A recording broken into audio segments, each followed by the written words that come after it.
gente dá atenção à sua saúde enquanto você faz o que gosta. Hospital Unimed, para você se sentir em casa.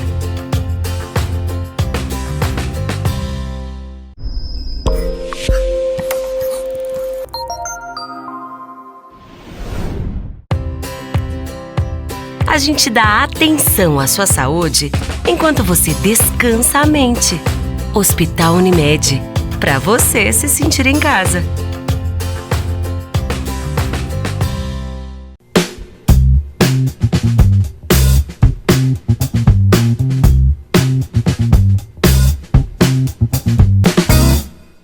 Olá, estamos chegando para mais um programa Viver com Saúde. E hoje nós vamos falar com uma médica que começou a atuar em Erechim no final de 2019 e vem com um trabalho bastante importante na nossa cidade e também em alguns municípios vizinhos.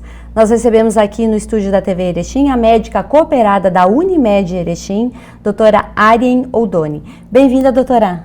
Bem, muito obrigada pelo convite, é um prazer estar aqui e falar um pouquinho sobre a minha especialidade. Doutora, a reumatologista, aqui na cidade nós temos apenas 3 profissionais dessa área e você veio justamente para auxiliar todos eles a dar um atendimento de qualidade a todos os pacientes. Mas fale um pouquinho dessa especialização. Bom, então, o reumatologista é um especialista que trata atualmente de cerca de 120 doenças reumatológicas, né?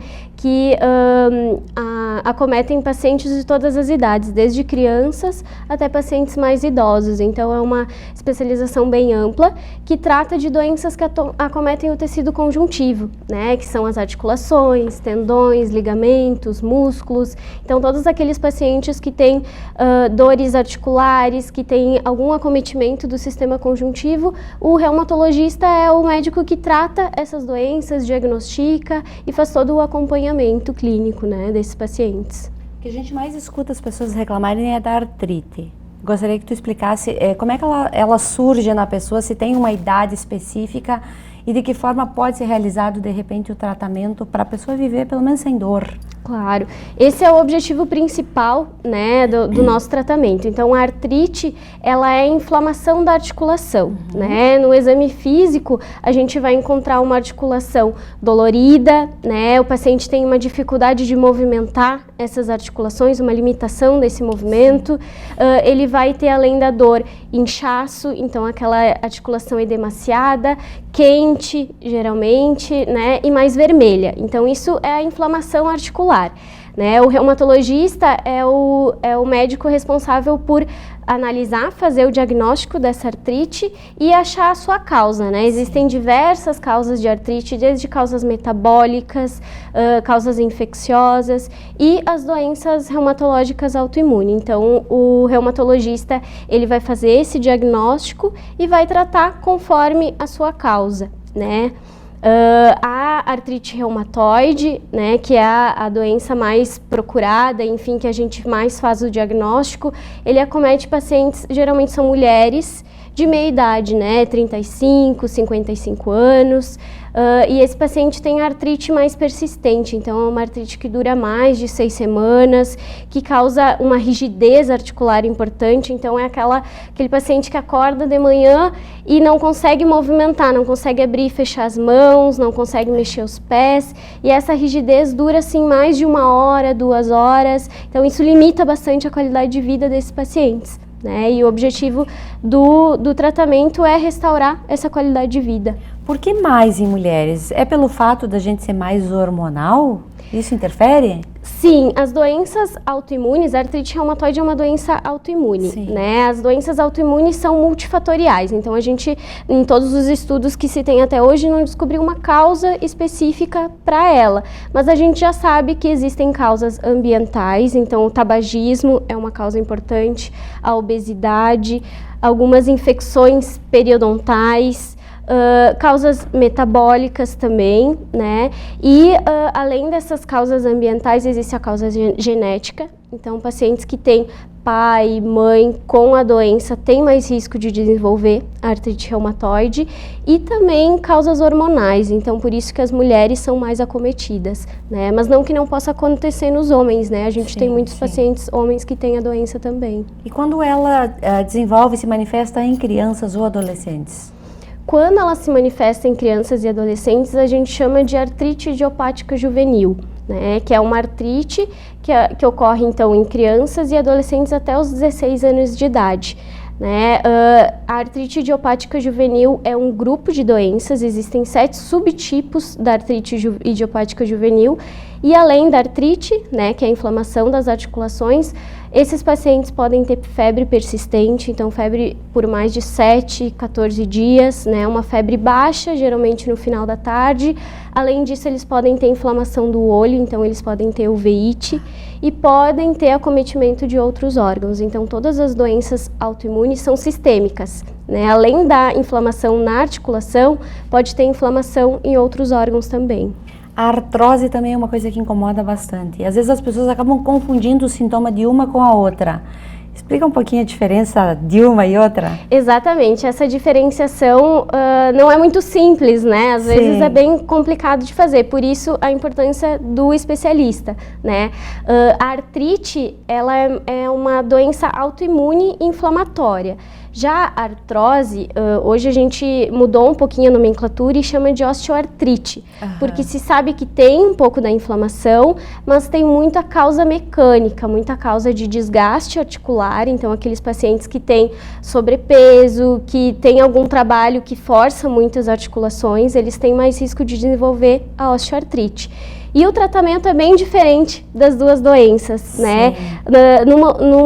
Numa ponta a gente tem a artrite reumatoide, que é uma doença autoimune, e a gente então vai ter medicações analgésicas, né, para melhora da dor, a gente vai ter medicações específicas da doença, que são os medicamentos modificadores de doença, aqueles que impedem a progressão da doença e as deformidades que a artrite reumatoide traz.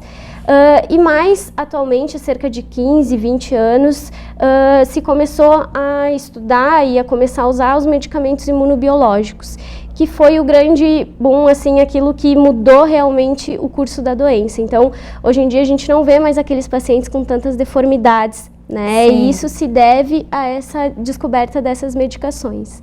Já a osteoartrite, a gente não tem esse tipo de medicação, então a gente não consegue bloquear essa evolução, mas a gente consegue melhorar muito a qualidade de vida desses pacientes, então esses pacientes precisam fazer fisioterapia, ter um reforço muscular importante, e a gente tem medicações para alívio da dor e medicações que ajudam a regenerar essa articulação acometida, né? Em casos mais avançados, aí sim a gente tem a prótese articular, né? Tem que fazer a troca da articulação, mas aí é casos mais avançados. Doutora, a gente aqui, pelo menos na nossa região, e no inverno, a gente escuta muitas pessoas reclamarem que o reumatismo está incomodando. Como é que ele surge? Existe um tratamento para extinguir essa dor que muitas pessoas todo ano acabam tendo e sofrendo com isso? Claro. A gente, assim, não existe nenhum estudo que comprove que as dores pioram no inverno. O que a gente sabe que acontece é que no inverno a gente fica com os músculos mais contraídos. Como a articulação é envolvida por músculos, né, tem músculos que ficam perto da articulação, a articulação acaba doendo também, né? Então a gente, além dessas medicações que diminuem a inflamação articular, a gente tem várias medicações analgésicas, né? E aí isso vai depender do grau de dor do paciente, né? Mas a gente sim tem medicações que auxiliam muito na dor, né? E na limitação do movimento dos pacientes. Alimentação e exercício físico para essas dores auxilia a diminuir, a viver com um pouquinho mais de qualidade? Com certeza, a obesidade é um grande fator de risco, né? Tanto para osteoartrite como para outras doenças autoimunes. E a gente sabe que os pacientes com obesidade são mais inflamados. Então, eles têm mais inflamação no sangue e isso se traduz na inflamação articular. Então, ter uma alimentação regrada, né? Ficar no peso ideal também faz parte do tratamento. E o exercício físico, né, principalmente o exercício de reforço muscular, ele ajuda muito, porque, né, a partir do momento que a gente não tem um músculo forte, né, que consegue segurar, né, sustentar todo o peso do corpo, esse peso da gente vai direto para as articulações. Sim. Então, o reforço muscular também previne o aparecimento dessas doenças. Outra doença também que é bem comum e a gente escuta e às vezes não compreende direito ela é a tal da gota. O que é a gota? Então, a gota é uma doença que causa artrite, né? Ela causa inflamação nas articulações pela deposição do ácido úrico. O ácido úrico, ele é encontrado em carnes, em cerveja, em diversos alimentos, e os pacientes que desenvolvem a gota, eles geralmente têm um consumo excessivo desses alimentos e o rim não consegue filtrar direito esse ácido úrico. Então, ele acaba acumulando no sangue e nas articulações. Então, a longo prazo, o paciente tem dor, é aquele paciente, assim, que foi num churrasco no final de semana, né, bebeu um pouquinho mais, comeu um pouquinho mais, e na segunda-feira ele acorda com aquela dor insuportável no dedão do pé, por exemplo, né? Essa é a gota. A gente tem, então, medicações para diminuir essa inflamação e medicações para diminuir o nível do ácido úrico no sangue. Sim. Né? E geralmente a gente escuta, tu falaste do dedão do pé, escuta as pessoas reclamando dos pés. Uhum. Então, nesse caso, é praticamente obrigatório ter um controle alimentar. De repente, até mudar alguns hábitos em definitivo para não ter mais esse problema, né? Com certeza, as crises são muito desencadeadas pela alimentação. Então, além da medicação, né, que é o allopurinol, que faz baixar esses níveis de ácido úrico no sangue, é muito importante que o paciente tenha uma dieta regrada, né? É claro que ele pode comer, né? Não é obrigatório não comer esse tipo de alimento, mas que ele diminua pelo menos a quantidade, né? E não faça esses excessos de vez em quando. A nossa região aqui, as pessoas têm aquele hábito que é cultural, todo domingo fazer um churrasco. Domingo não é domingo se não tem churrasco. Exatamente. Muitas pessoas são assim. Mas a gente pode substituir, de repente, esse churrasco por um peixe, que também é muito saboroso? Exatamente. O peixe também tem ácido úrico, mas em menor quantidade. Sim. Então, ele pode substituir, né? Ou por frango, enfim, outras aves também que tem um nível um pouquinho mais baixo do ácido úrico. Isso aí. Muito bem, nós estamos apresentando o programa Viver com Saúde.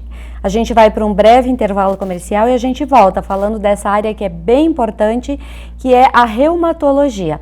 E para você que precisa realizar os seus exames agora no início do ano, dá uma passadinha na Unimed, veja um plano de saúde adequado às suas necessidades e se precisar de uma reumatologista, a nossa sugestão hoje é a doutora Arien Oldoni, que atende no Centro Clínico do Hospital de Caridade. A gente já volta.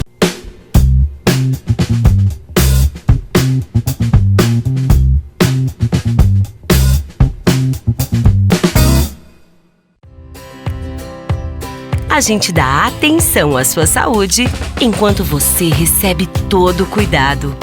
Hospital Unimed, para você se sentir em casa.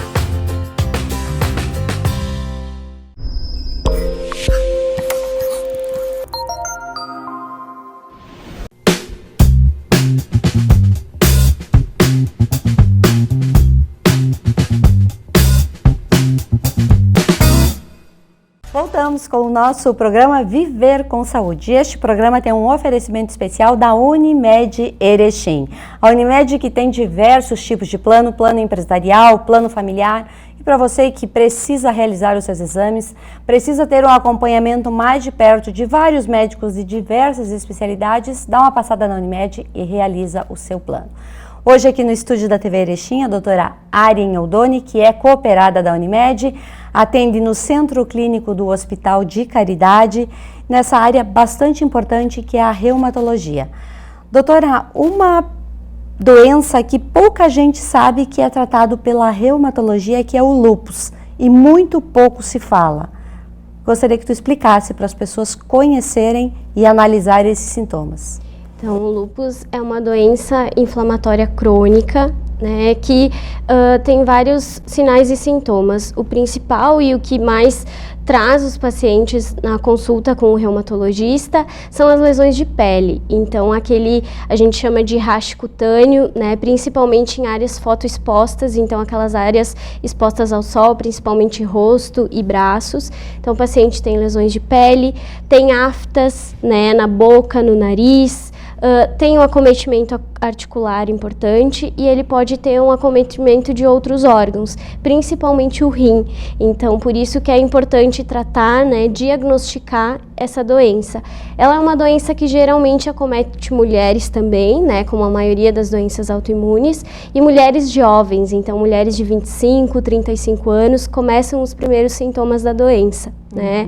O importante é o diagnóstico precoce para a gente justamente barrar essa progressão da doença e tentar trazer uma qualidade de vida melhor para esses pacientes. E o tratamento vai ser através de imunossupressores, né, medicamentos imunossupressores que fazem a regulação do sistema imune, né, do paciente, protetor solar, que é bem importante, né, e muitas vezes fisioterapia, reabilitação, né, tudo isso faz parte do tratamento. Tá, além desse tratamento, a pessoa consegue ter uma vida normal? É uma doença que vai acompanhar ela a vida inteira, tratando de repente com controle?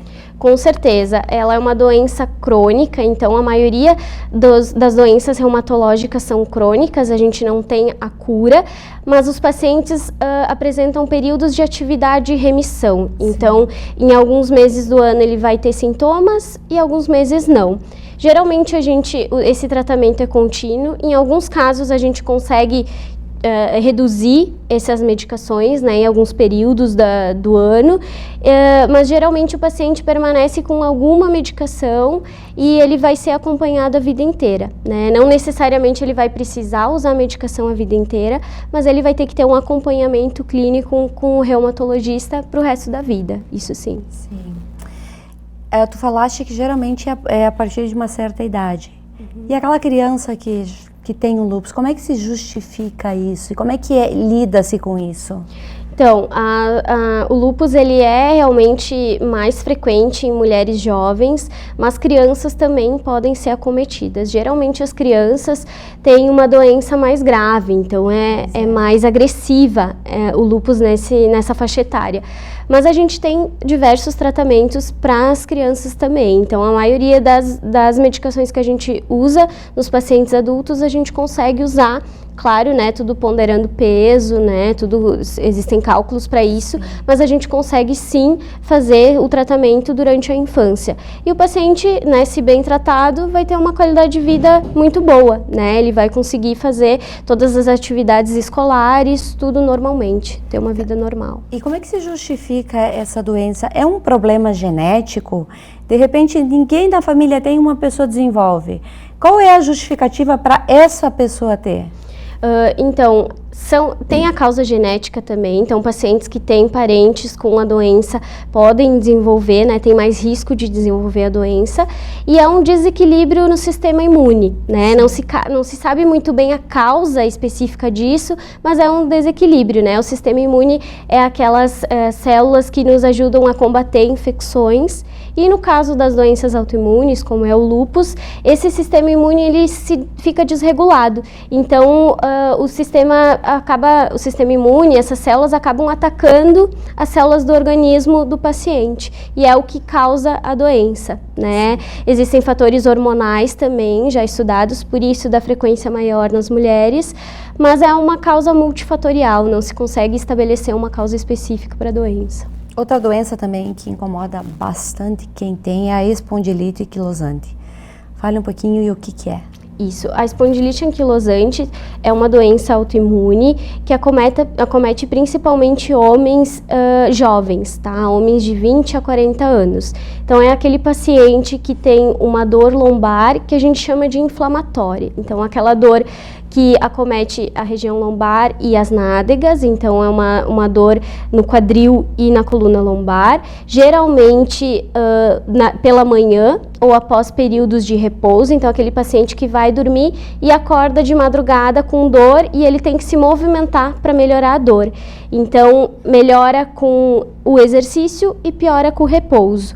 Geralmente é acompanhada por uma rigidez, então uma dificuldade de movimentar a coluna, e pode ter outras características, né, como a psoríase muitas vezes está envolvida também, né, então é um grupo de doenças, né, que a gente chama de espondiloartrites. Né, essas doenças causam, então, uma perda da mobilidade da coluna vertebral, e isso a longo prazo também causa deformidades e uma perda da qualidade de vida muito importante. Então, por isso, de fazer o diagnóstico precoce, e hoje em dia esses medicamentos imunobiológicos mudaram muito o curso dessa doença e os pacientes conseguem ter uma qualidade de vida muito boa. A fibromialgia é uma doença que incomoda jovens, que incomoda pessoas de mais idade, e é difícil conviver com ela. Explique um pouquinho. Então, a fibromialgia, ela tem uma frequência de cerca de 8% na população geral, então uma frequência bem elevada. Tem uma causa genética importante associada, e ela é caracterizada por dores musculoesqueléticas difusas. Então, aquele paciente que tem dor nos braços, dor nas costas, dor nas pernas, que ele não consegue muitas vezes localizar a dor, ou a dor um dia num lugar, outro dia em outro, e esse paciente tem muita dor, então ele tem um limiar da dor menor. Então, por exemplo, uma digitopressão que eu faria em mim, eu não sinto dor, nos pacientes com fibromialgia, essa mesma pressão vai desencadear a dor, né? Então, ela é caracterizada por essas dores musculares crônicas. Esses pacientes têm distúrbios do sono, então eles não conseguem dormir direito, eles acordam várias vezes à noite, e eles acordam no outro dia de manhã com aquela sensação de que passou um caminhão em cima, sabe? Que ele não conseguiu descansar à noite. E isso vai acarretar, além de outros problemas, por exemplo, problemas de memória, déficit de atenção no trabalho, e além disso, sintomas depressivos e de ansiedade. Então, é uma doença que a gente não existe hoje em dia nenhum exame que comprove essa doença, por isso o diagnóstico costuma ser tardio, né? Esses pacientes sofrem muitos anos indo em vários médicos sem ter um diagnóstico da doença, porque ele é um diagnóstico extremamente clínico, né? A gente vê conforme o paciente conta a história, porque não existe nenhum exame que mostre realmente a doença.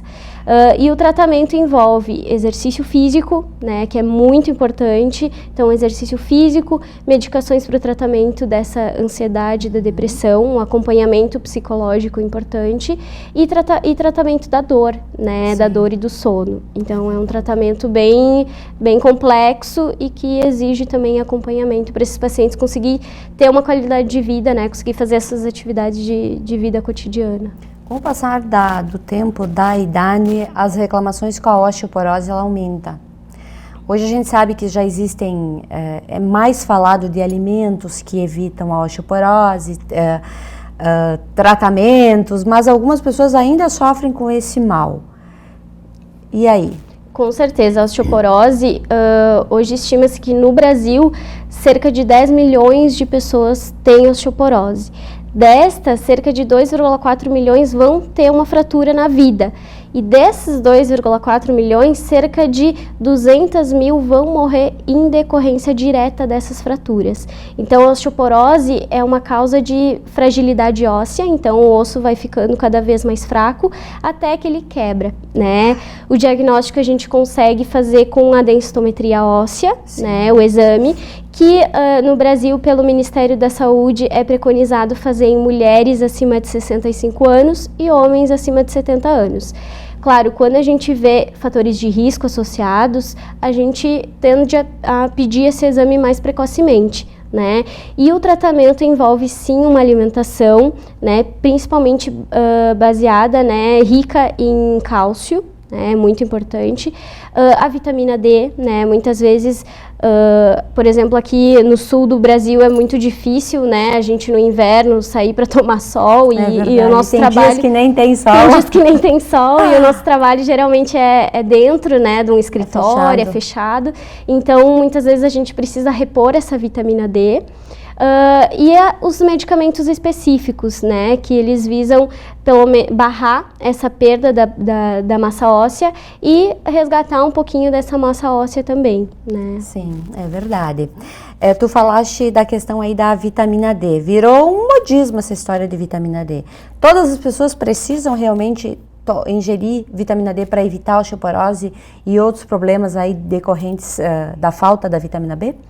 Não, assim, a gente tem vários critérios para tratar essa falta da vitamina D, né? A gente sabe que a vitamina D tem uma questão do sistema imunológico também, então a falta dela é um dos motivos de desregulação do sistema imune, mas a gente tem critérios para tratar. E assim, hoje em dia existem vários protocolos que prometem melhorar todas as doenças reumatológicas com altas doses de vitamina D, e isso não existe nenhuma comprovação. Então tem que ter um acompanhamento e um tratamento com uma pessoa especializada, né, e que entenda dessa reposição, porque também níveis muito altos de vitamina D podem causar problemas também, podem causar intoxicação, né, hipercalcemia, problema renal, então não é bem assim, né, não é todo mundo que precisa tratar, e também as doses têm que ser calculadas. Quando a pessoa deve procurar um reumatologista? Tipo, uma pessoa dos 40, 50 anos, ela deve procurar para fazer uma avaliação? Então, a Sociedade Brasileira de Reumatologia orienta a procurar o reumatologista quando o paciente tem dores articulares persistentes. Então, aquela dor que dura geralmente um mês e meio, que não cessa, aquela rigidez articular, então aquela dor e aquela sensação de enferrujamento nas mãos de manhã cedo. Então todos esses sinais e sintomas fazem o paciente procurar, né? E algum desses específicos, né, lesões de pele, né, pacientes que têm psoríase e que têm dor articular, então são motivos de encaminhamento, né, e de procura do reumatologista, né? Dores crônicas, né, dores que não cessam, né, não é aquela dor esporádica, aquela dor que persiste. Isso é o que leva o paciente, que deve fazer o paciente procurar um reumatologista. E também aí está a importância da pessoa se conhecer, né? Exatamente, né, claro, todo paciente que diz, bom, final de semana eu limpei minha casa, né, esfreguei parede, esfreguei chão, é claro que ele vai ter dor, né, então é normal que isso aconteça, não está acostumado. Mas aquela dor persistente que não melhora, né, dor ao repouso, então isso é o que deve fazer o paciente procurar o reumatologista. Doutora, obrigada por ter vindo no nosso programa Viver com Saúde e desejamos sucesso aí nesse 2020. Muito obrigada, foi um prazer conversar contigo hoje. A todos vocês que nos acompanham, uma boa noite e que o restante da semana seja maravilhoso. Até o próximo programa.